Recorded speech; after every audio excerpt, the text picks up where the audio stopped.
capítulo 4, do versículo 1 ao versículo 11. Eu farei a leitura do texto e peço para que você acompanhe a leitura do texto sagrado. Término da leitura, deixe o seu texto aí, seja ele no seu celular, no tablet ou a sua Bíblia aberta, para que você possa conferir, como um bom crente do Senhor, aquilo que Deus tem para o seu coração nesta manhã, porque nós queremos que Deus fala por meio da palavra, não por mim, mas por Ele mesmo. A palavra por si só é suficiente para aquietar e para edificar o nosso coração. A palavra de Deus diz: ora, tendo Cristo sofrido na carne, estejam também vocês armados do mesmo pensamento. Pois aquele que sofreu na carne rompeu com o pecado, para que no tempo que lhes resta na carne, vocês não vivam mais de acordo com as paixões humanas, mas segundo a vontade de Deus.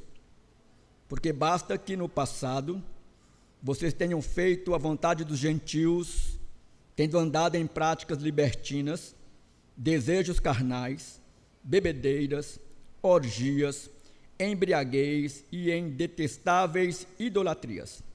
Por isso, falando mal de vocês, estranham que vocês não se juntam com eles no mesmo excesso de devassidão. Eles que terão de prestar contas àquele que é competente para julgar vivos e mortos. Pois para este fim, o evangelho foi pregado também a mortos, para que mesmo julgados na carne segundo os homens, vivam em espírito segundo Deus. O fim de todas as coisas está próximo. Portanto, sejam criteriosos e sóbrios para poderem orar. Acima de tudo, porém, tenham muito amor uns para com os outros, porque o amor cobre multidão de pecados. Sejam mutuamente hospitaleiros, sem murmuração. Sirvam uns aos outros, cada um conforme o dom que recebeu, como encarregados de administrar bem a multiforme graça de Deus. Se alguém fale de acordo com os oráculos de Deus. Se alguém serve, faça-o na força que Deus lhe dá, para que em todas as coisas Deus seja glorificado por meio de Jesus Cristo, a quem pertence a glória e o domínio para todos sempre. Amém. Feche seus olhos, vamos orar mais uma vez. Pai, nós estamos diante da Tua palavra, que é viva, palavra que nos desafia, que nos exorta, edifica, corrige, que nos coloca no trilho devido, para que possamos, ó Deus, no nosso tempo, andar de acordo com a Tua vontade, para que nós possamos, ó Deus, manter um estilo de vida que glorifique o Teu santo nome. Oramos no nome de Jesus. Amém. Amém e amém. Pedro, ele está aqui neste bloco, falando a nós, aqueles irmãos do passado e nós no tempo presente, que nós devemos fazer um bom uso do pouco tempo que nos resta. É interessante, irmãos, que Pedro, ele vem escrevendo esta carta, ou ele escreve esta carta para 5 comunidades, a qual ele aponta logo na introdução da sua carta, capítulo 1, a partir do versículo 1, de irmãos que ele os denomina como irmãos da diáspora e irmãos forasteiros. Ele também chama estes irmãos de eleitos de Deus, para já na introdução da sua carta, trazer um consolo e um conforto ao coração daqueles amados irmãos e irmãs que estavam sendo perseguidos pelo fato de honrarem a Cristo no seu dia a dia, nas suas demandas ordinárias e cotidianas, porque estes eram pressionados a prestar culto ao imperador, eram pressionados para viver de uma forma libertina, contrária à Escritura, e aqueles que não cediam aos convites, eles eram duramente perseguidos, além que pouco tempo depois houve uma deflagrada perseguição dura da parte do imperador Nero aos nossos irmãos e irmãs.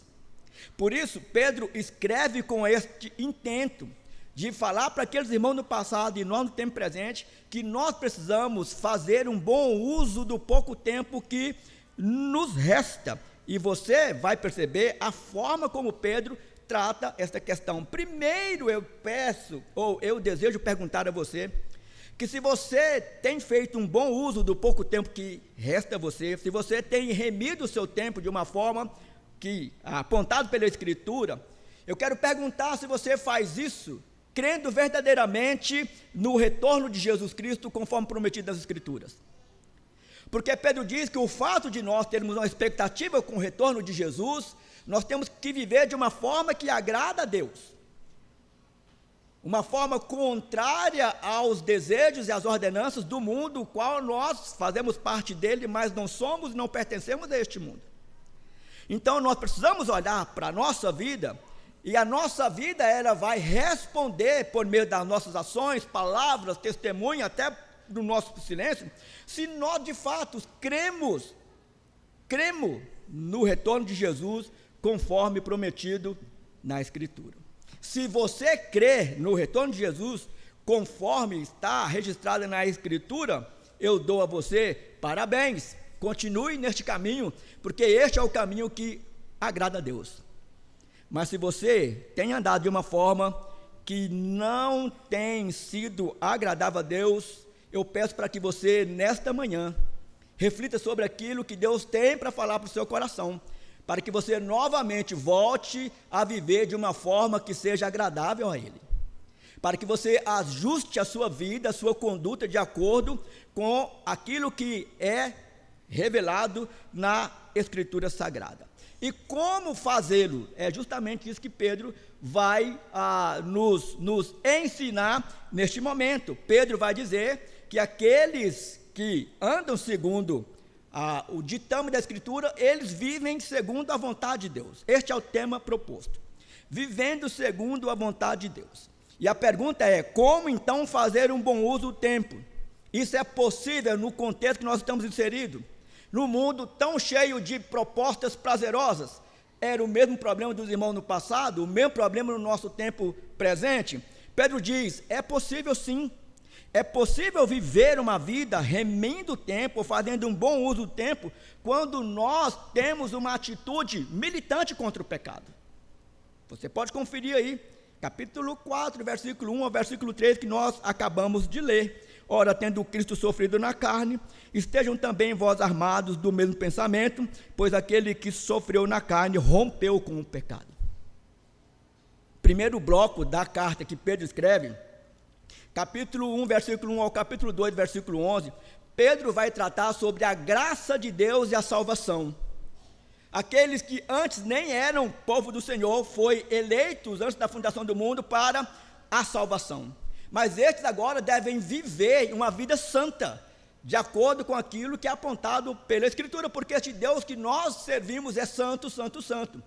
Segundo bloco, Pedro vai escrever a partir do capítulo de número 2, versículo 12, até o capítulo 3, versículo 12, Pedro vai dizer que ele está escrevendo sobre a graça de Deus, capítulo de número 2, até o 3, 12, ele está escrevendo sobre a graça e a submissão, onde ele vai dizer que todos nós temos que viver em submissão a Cristo, porque assim nós iremos viver submissos uns aos outros. E aí ele vai dizer que a esposa tem que viver submissa ao esposo, o esposo tem que amar a esposa cuidando das coisas comum do lar, e assim sucessivamente. E agora do capítulo 3, versículo 12, até o capítulo 11, do capítulo 5, versículo 11, Pedro está escrevendo sobre a graça e o sofrimento. Pedro primeiro vai dizer, irmãos, que o sofrimento faz parte da vida cristã. Não é somente você que sofre. Nós agora temos milhões de irmãos que estão passando pelo sofrimento, pelo vale da provação. Muitos no passado também enfrentaram o sofrimento, mas Pedro, ele deseja ensinar a nós que quando Deus permite que a gente passe por um sofrimento ou por sofrimentos, Ele está burilando a nossa fé. Ele está aperfeiçoando a nossa fé para que cada dia a gente chegue a Ele da forma que Ele deseja em que a gente viva segundo aquilo que está registrado na Escritura. E Pedro começa então nesta atitude militante contra o pecado, dizendo que nós precisamos estar armados do mesmo pensamento que Cristo. Ou seja, desde o capítulo 2, versículo de número 21, Pedro vai colocar Cristo como grande exemplo.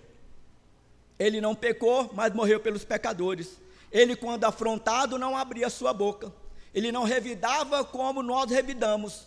Então Pedro diz: olha para Cristo, o grande modelo do sofrimento. Tenha ele como seu grande exemplo, que você vencerá os dias maus. Esta é a proposta de Pedro.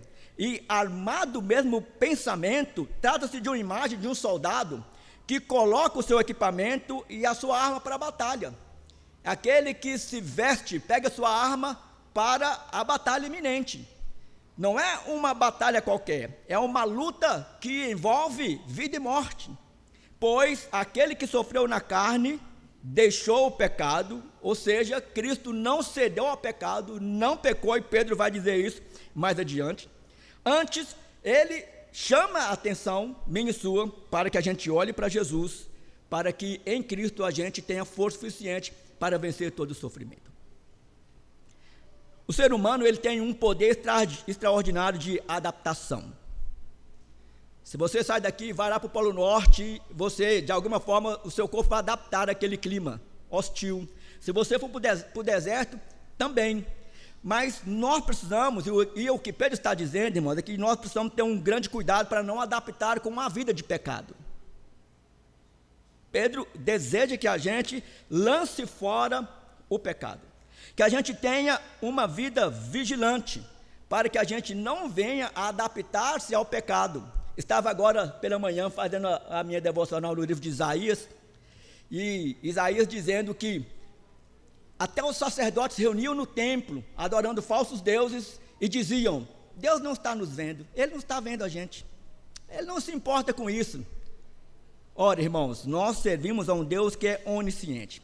Por isso Pedro chama a atenção àqueles irmãos e a nossa, para que a gente pense como que a dor que o pecado causou, provocou em Jesus Cristo. O seu pecado, o meu pecado. Não foi o pecado dele porque ele não pecou. Mas se você ler o verso 1, você vai ver justamente isso. O quanto Cristo sofreu por causa dos nossos pecados. Paulo diz isso na carta aos Romanos.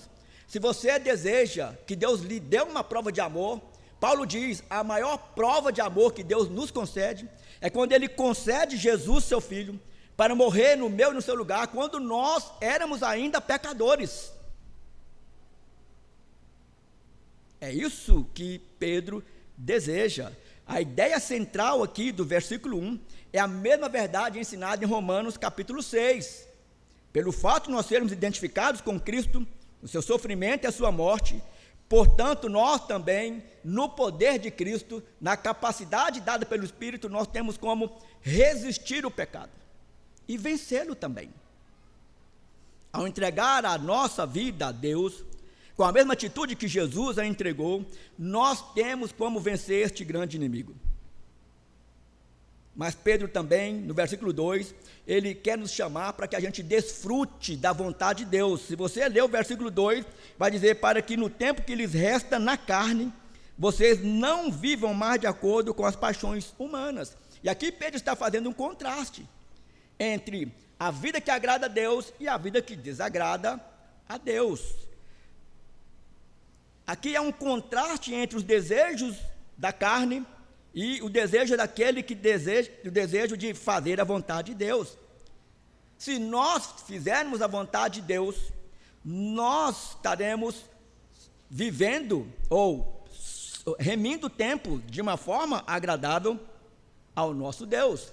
Se vivermos de acordo com aquilo que a carne exige de nós, nós estaremos desagradando a Deus, e nós sabemos muito bem daquilo que Pedro está dizendo, porque é justamente isso que ele vai fazer no versículo 3, chamar a nossa atenção para que a gente olhe para o tempo passado, a forma como nós lá vivemos, mas não para olhar para o passado com prazer e alegria, é para olhar para o nosso passado, o tempo que nós vivíamos longe de Deus, com tristeza e com pesar. Porque Pedro vai dizer a forma como aqueles no passado viviam e nós no tempo presente. Ele vai dizer, porque basta no passado vocês terem feito a vontade dos gentios, tendo andado em práticas libertinas, desejos carnais, bebedeiras, orgias, e você sabe muito bem do que eu estou falando. Muitos de nós vivemos isso, muitos de nós. No meu caso, que eu tive uma conversão já uns 24 para 25 anos, eu sei muito bem o que é isso. E lembro disso com muita tristeza. Então Pedro nos chama a olhar para trás com tristeza, mas olhar para o tempo presente e tempo futuro, certo de que agora nós fomos transformados. Vivemos de uma forma que agrada a Deus.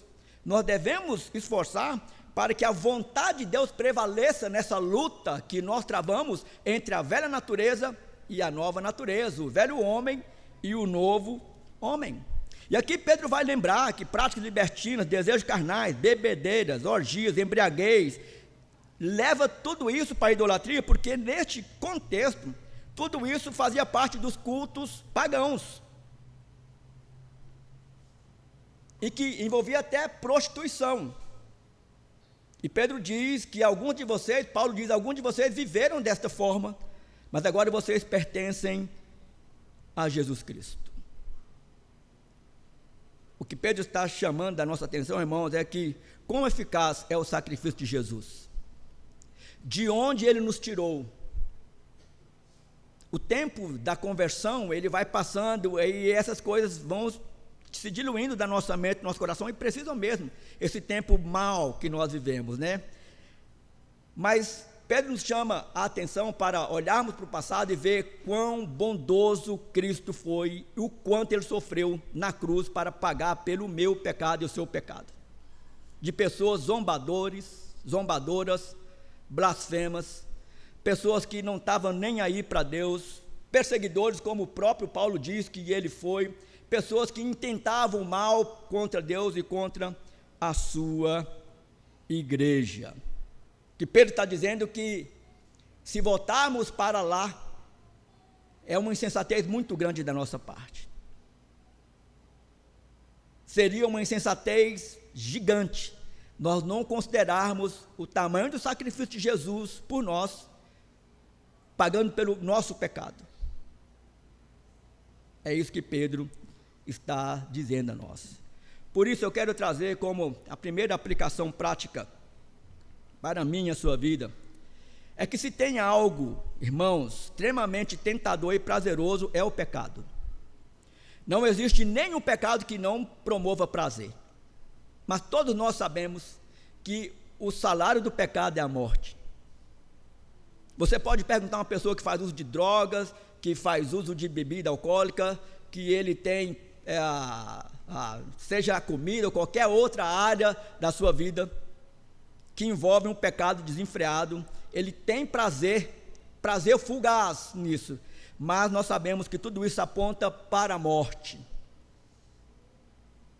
Então, precisamos lutar contra o pecado, com todas as armas que Deus nos disponibilizou. E se você quiser conferir algumas delas, você pode chegar na sua casa hoje e ler a carta aos Efésios, capítulo 6, do versículo 10 ao versículo 18, quando fala da armadura de Deus.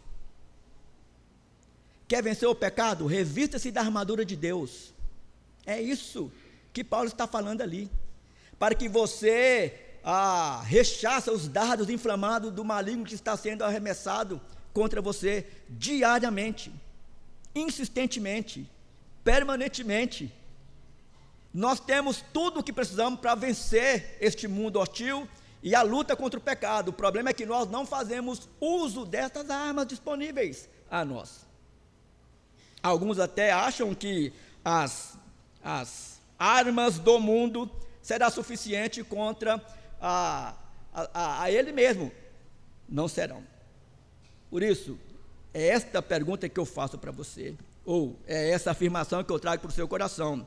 Se você está fazendo bom uso das armas que Deus tem colocado à sua disposição para vencer o pecado, parabéns. Continue, este é o caminho. Mas, se você ainda não se revestiu, ou não está colocando em prática aquilo que Deus tem disponibilizado para você, na luta contra o pecado, revista-se imediatamente da armadura de Deus, para que você possa vencer este mundo mau.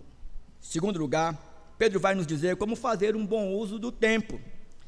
É quando nós temos uma atitude paciente para com os perdidos.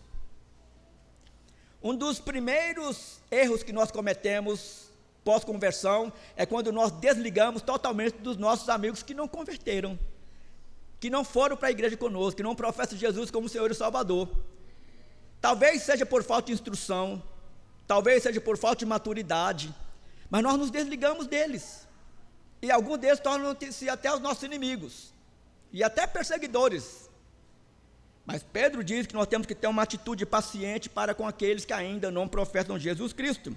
Versículo 4, por isso, falando mal de vocês, estranham que vocês não se juntem com eles no mesmo excesso de devassidão. Quantos, na pós-conversão, tiveram que sair das suas casas? Não foi um, vários tiveram que sair, porque a perseguição foi muito grande. Foram expurgados da família. E alguns até hoje não são aceitos em algumas famílias, justamente pelo fato de professar Jesus como Senhor de suas vidas. O que nós não entendemos, irmãos, é que as pessoas que não têm Jesus não têm a mesma dimensão que temos. As pessoas incrédulas não entendem as mudanças radicais que foram provocadas em nossas vidas a partir do momento que fomos transformados por Cristo Jesus. E é por isso que nós devemos ter paciência com aqueles que não professam Jesus como Senhor e Salvador das suas vidas, mesmo não concordando com o estilo de vida que eles levam. Eu fui evangelizado por um irmão chamado Hernandes Pimenta. Ele era da igreja presbiteriana Maranata. Irmãos, quando eu via aquele irmão, eu corria dele, porque pensa num cara chato. Toda vez que ele me encontrava, ele falava que eu tinha que mudar de vida, que senão eu ia para o inferno. Sabe? E muitas vezes eu fui extremamente grosseiro com ele. Mas ele teve paciência comigo. Muita paciência.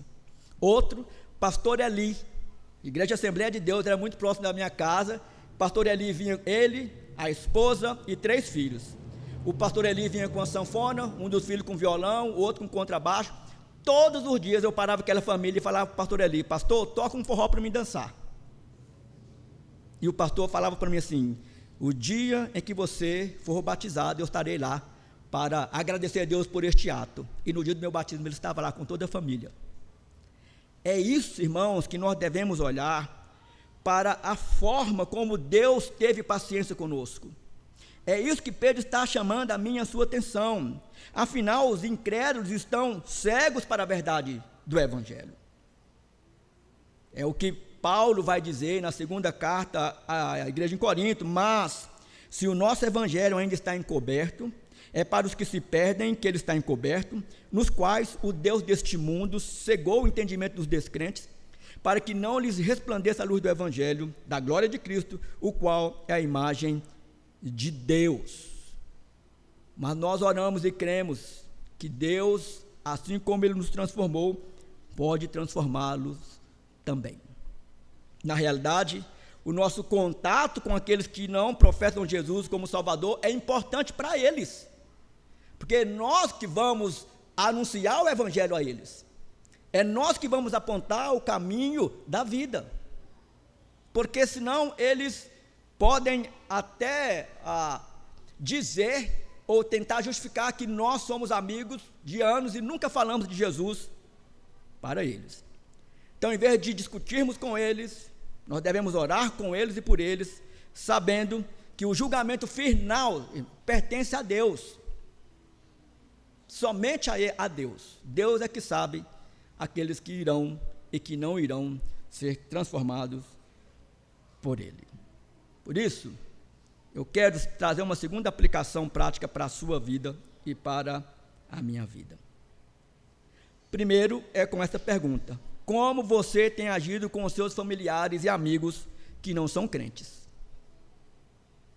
Essa é a primeira pergunta.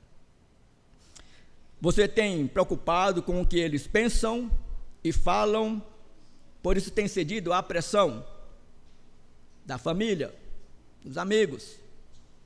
Às vezes fica em um círculo, seja da família ou de amigos, em que você não se porta como você deveria portar, como um legítimo e verdadeiro filho do Deus vivo. Nós, irmãos, não precisamos preocupar em temer aos homens. A Escritura ela é muito clara quando o próprio Jesus diz que nós não temamos os que matam o corpo, mas não podem matar a alma.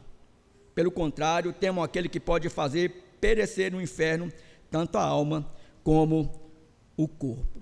Segunda pergunta é essa: você tem confessado ou negado Cristo diante dos incrédulos?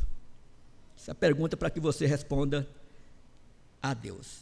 Mas há aqui uma terceira verdade que Pedro, ou uma atitude que Pedro exige de nós. Como fazer um bom uso do tempo? É quando nós temos uma atitude de expectativa para o retorno de Jesus. Olha aí o versículo de número 7, que diz o seguinte: o fim de todas as coisas está próximo, portanto, sejam criteriosos e sóbrios para poderem orar. Interessante que esta expectativa remonta a séculos e séculos atrás. Os irmãos da igreja primitiva tinham esta expectativa do retorno de Jesus. Os próprios discípulos, quando Jesus é assunto ao céu, ou antes de Jesus ser assunto ao céu, perguntam se aquele era o tempo, né? Onde Jesus diz que aquele tempo, ou o tempo do seu retorno, da consumação de todas as coisas, pertence somente a Deus. Nós precisamos, irmãos, fazer com que esta verdade, esta expectativa, esteja sempre inflamada no nosso coração. Eu não sei qual tem sido a sua atitude referente a esta expectativa do retorno de Jesus Cristo, mas se tem algo que não pode parar de pulsar no meu e no seu coração, é essa expectativa. É isso que dá força a nós, que nos leva adiante, que nos faz enfrentar o mundo mal, as adversidades, os dardos inflamados do maligno. É isso que nos faz ir de contrário às propostas que são contrárias à Escritura Sagrada. E Pedro, ele dá aqui duas diretrizes para que a gente viva com esta expectativa, ou como nós devemos viver esta expectativa. Primeiro, sendo sóbrios. A oração aqui é sede, portanto, criteriosos e sóbrios, que traz a ideia de vivermos uma vida com medida, tendo uma clareza mental e espiritual para vivermos o nosso dia a dia. Ou o equivalente também pode ser: mantenham a cabeça no lugar. Como que você reage diante das propostas que Pedro aponta aqui? Pedro vai dizer, no capítulo 4, que aqueles irmãos estavam sendo pressionados para viver uma vida que antes viviam. E agora, a diferença é que eles foram transformados por Jesus e vivem nesta expectativa do retorno de Jesus Cristo, como aqueles irmãos da igreja em Tessalônica viveram, alguns até de forma equivocada. Por isso Paulo escreve uma carta para trazê-los ao centro deste retorno de Jesus Cristo. Então, se nós formos sóbrios, nós seremos intelectualmente, espiritualmente sensatos e não nos deixaremos levar principalmente pelas novas interpretações que têm sido dadas às Escrituras.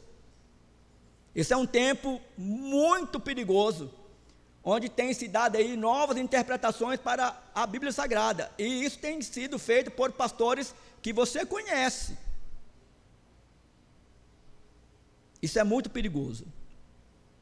Não quero nem falar aqui de tantos que já marcaram a data equivocada do retorno de Jesus, mas é a sutilidade daquilo que tem sido transmitido, irmãos, desta nova reinterpretação da Escritura que não tem nada a ver com o genuíno evangelho do nosso Senhor e Salvador Jesus Cristo.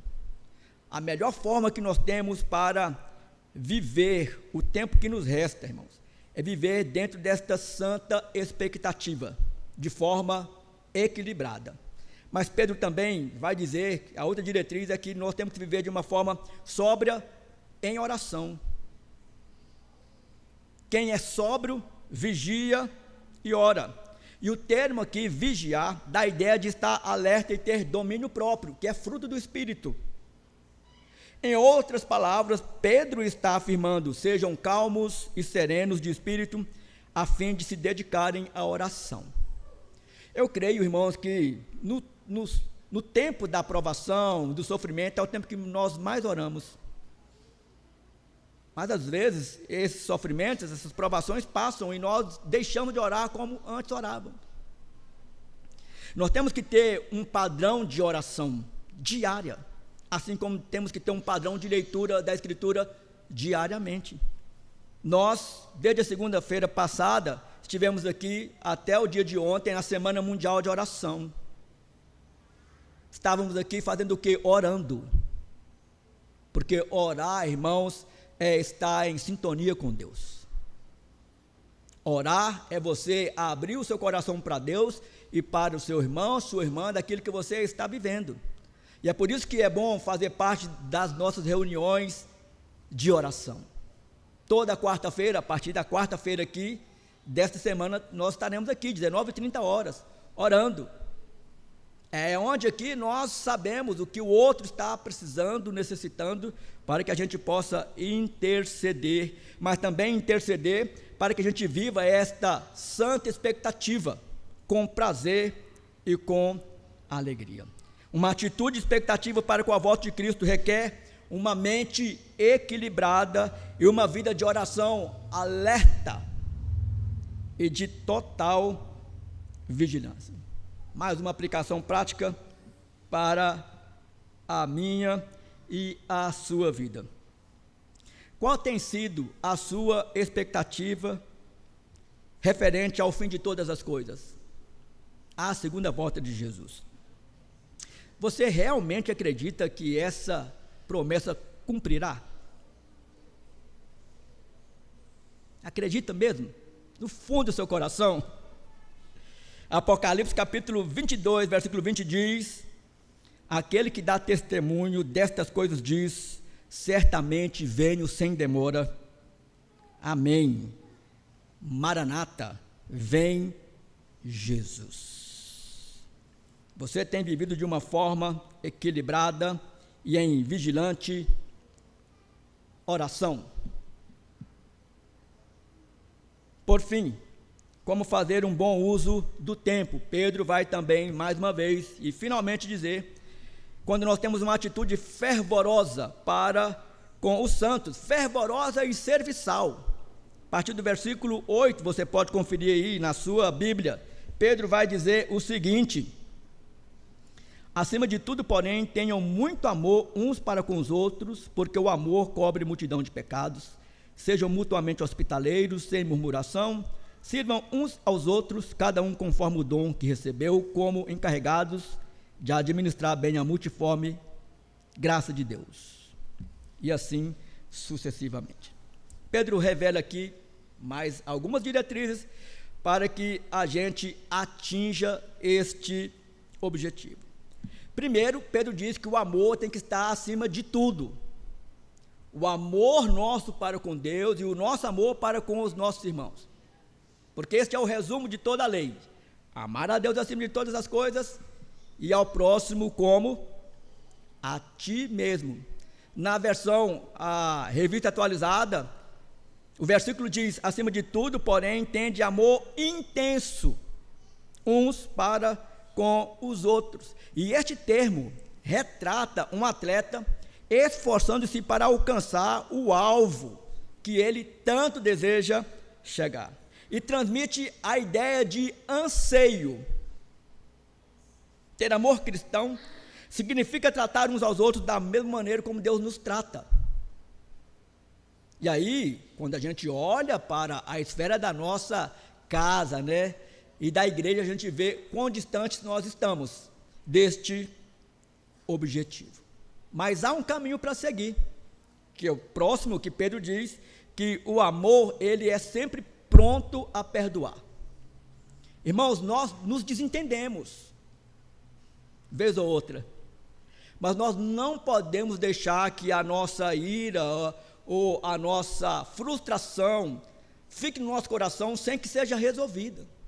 Nós temos que procurar o irmão, a irmã,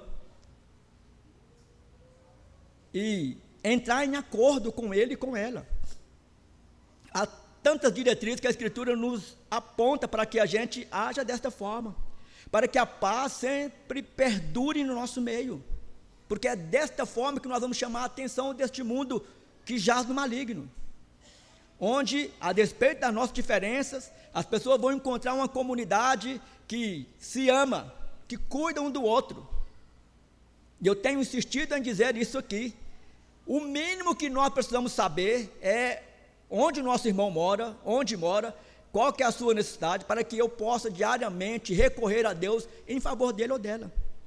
Não tem como eu entrar aqui mais um ano, domingo após domingo, entrar e sair sem conversar com ninguém, sem considerar ninguém, sem servir ao Senhor, como se aqui eu viesse somente para um descarrego de consciência. Não, aqui é o lugar onde mulheres e homens se submetem a Deus, submetem um ao outro, para que juntos nós possamos unir nossas forças, para fazermos diferença no contexto que estamos inseridos.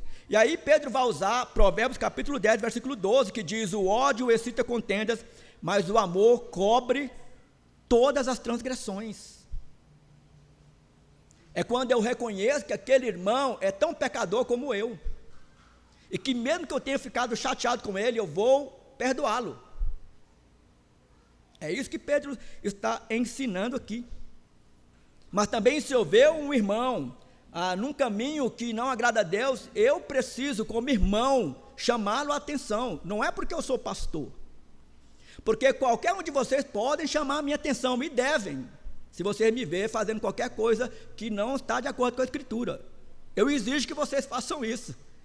Chama a minha atenção: pastor, este caminho não é o caminho que agrada a Deus. Entende o que Pedro está dizendo? Porque o amor, ele não é conveniente com o pecado. E quem ama a Deus e ama o seu irmão, ele entristece tanto quanto peca, quanto vê o outro em pecado. Por isso que Pedro diz que o amor então cobre multidão de pecado. Sentido aqui é que nos motiva a não ficar espalhando quando eu vejo algum irmão em alguma falta. Já viu que tem algumas pessoas no meio evangélico, ou na nossa igreja, como de forma geral, em que nos encontra e traz aquela fofoca espiritual, como se estivesse preocupado com o irmão, com a irmã, para dar a boa notícia: precisamos orar por ele ou por ela, pastor. No fundo do coração daquele, está simplesmente só jogando palavra para o ar e tentando provocar mais distúrbio no ambiente da igreja. Nós precisamos preocupar com isso, irmãos. Precisamos orar de uma forma especial por aquele irmão, por aquela irmã. É aquilo que Jesus diz, que antes de tirar a trava do olho do irmão, precisamos olhar, ou do cisco que está no olho do irmão, precisamos olhar para a trava que está em nosso olho.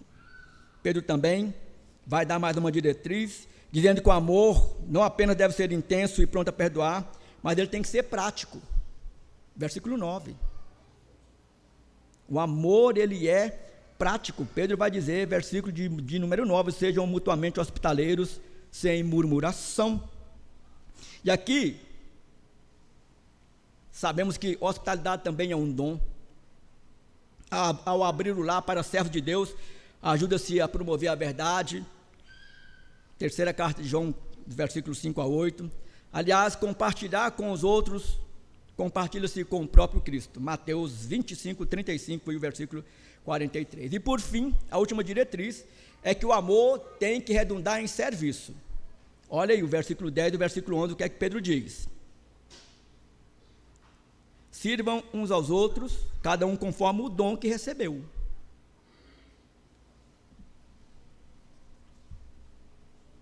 Todo cristão tem pelo menos um dom espiritual, que deve ser usado para a glória de Deus e a edificação da igreja. Todos nós sabemos isso, conforme está registrado em Romanos capítulo 12, versículo 1 a 13, 1 Coríntios capítulo 12, Efésios capítulo 4, versículo 1 ao 16.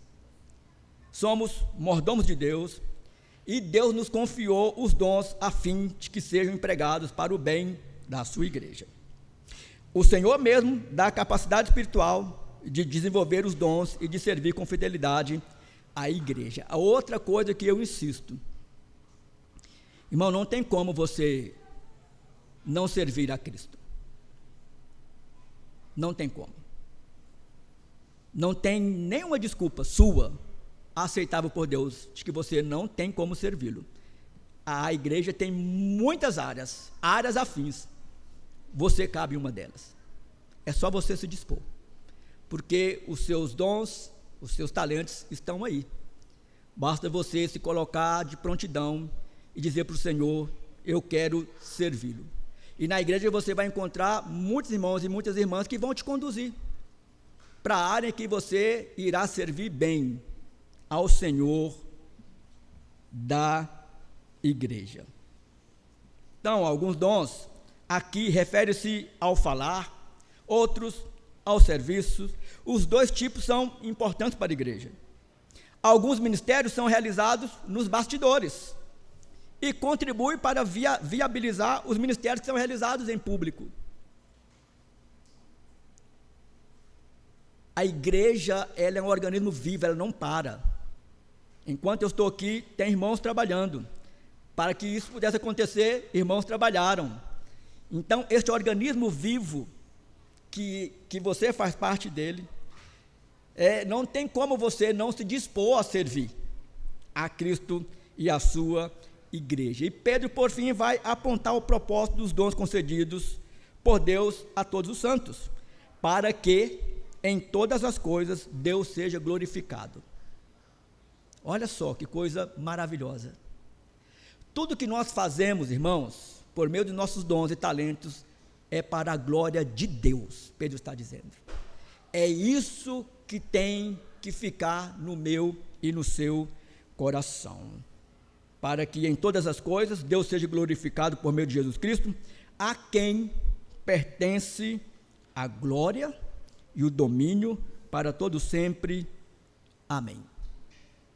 Mais uma aplicação prática para a sua vida e para a minha vida, com esta pergunta que está aí lançada: você tem amado a Deus e os seus irmãos conforme exigido pela Escritura Sagrada? Porque nós amamos a Deus porque Ele nos amou primeiro, mas Ele exige que a gente o ame, e que ame aos nossos irmãos e até mesmo o nosso próximo e até mesmo aos nossos inimigos. Também, se você tem exercitado o perdão, ou você tem ficado tempos e tempos com o coração inflamado, sem resolver aquela pendência que você teve tempo atrás, seja no ano passado ou no outro ano, ou já no ano presente, com o seu irmão ou sua irmã, ou com seu esposo, sua esposa, ou com seus filhos, ou com alguém, precisamos, irmãos, dar o exemplo. Perdão precisa prevalecer. É fácil perdoar? Não é. Mas nós temos que nos submeter à Escritura, porque Deus nos capacita para agirmos desta maneira. Você tem colocado os seus dons e talentos à disposição de Deus e da sua igreja? E são perguntas que você mesmo precisa responder a Deus. Por fim, quero concluir dizendo, irmãos, que nós estamos no começo de mais um ano, e eu creio que esse seja o momento de você tomar uma decisão na sua vida, seja para ter Cristo como Senhor e Salvador da sua vida, se você ainda não o professa, seja para que você viva de acordo com a Escritura e não conforme os rudimentos deste mundo que jaz do maligno. E uma vez que você viva em amor e em serviço para a glória do nosso Deus. Tenho certeza que quando nós chegarmos ao dia 31 de dezembro de 2024, você talvez tenha somente uma oração para fazer, que seja: Senhor, obrigado, porque o Senhor me usou da forma que quis me usar, e que a tua palavra moldou meu coração de acordo com aquilo que o Senhor sempre desejou moldá-lo. Vamos orar. Ó Pai, nós queremos, no nome de Jesus, agradecer-te pela tua palavra mais uma vez. Nossos corações, ó Deus, precisam que o Senhor os mova, para que nós possamos assim, ó Deus, agir de acordo com a tua vontade. Tira de nós, ó Deus, toda a soberba, a murmuração, aquilo que atrapalha a nossa caminhada contigo, o pensar que o Senhor não está nos vendo, o pensar que o Senhor não voltará para consumar todas as coisas. Tira os nossos olhos deste mundo mau, coloca os nossos olhos em Ti, que é o autor, o consumador da nossa fé. Volta os nossos olhos e os nossos corações para a Tua palavra, para que esta venha nos moldar de acordo com o Teu desejo, e faz com que o nosso coração esteja sempre disponível para servi-lo com integridade e alegria. Oramos no nome de Jesus. Amém.